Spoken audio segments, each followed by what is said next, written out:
vatandaşı değil mi? Ya biz Türkiye'de yaşamıyorsun. Ya ben gideyim Amerika'da derdini alatam. Ya ben savcıya gideceğim, valiye gideceğim, jandarmaya gideceğim, polise gideceğim.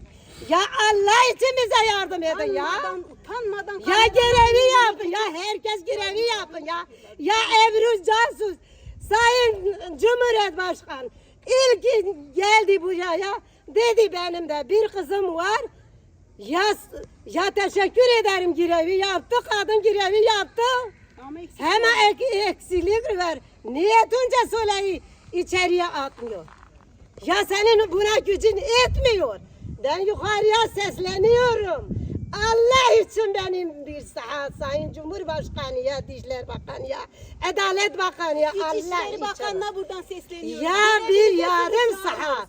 Yarım Yarım Bizi de saat. görevinizin başına Yarım çağırıyor. saat benim yerine koyun. Yarım saat çocukları